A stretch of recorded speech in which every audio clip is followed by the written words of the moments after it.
വാഴത്തട അത് കട്ട് ചെയ്യണേ. അപ്പോൾ അരിഞ്ഞിടുമ്പോഴത്തേക്കും വെള്ളത്തിൽ ഉപ്പ്, വെളിച്ചെണ്ണ ഇത് ഒഴിച്ച് വെച്ചിരുന്നിട്ട് വേണം കട്ട് ചെയ്തിടാം, അല്ലെങ്കിൽ കറക്കും. കട്ട് ചെയ്യാമേ. അതിങ്ങനെ നാര് വരും കണ്ടോ, ഉണ്ടെങ്കിൽ നാര് ഇതിനെ വലിച്ചെടുക്കണം.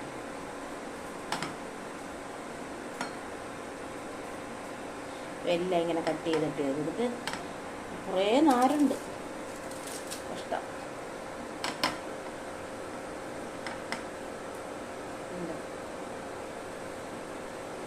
എന്നിട്ട് തോര വെച്ചിട്ട് ഓക്കെ.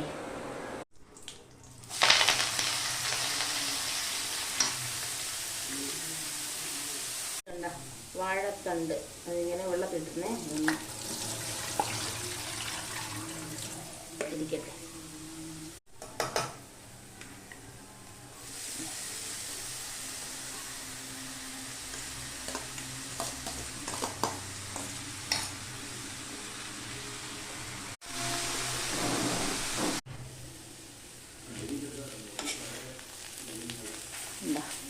തോരൻ റെഡിയായി.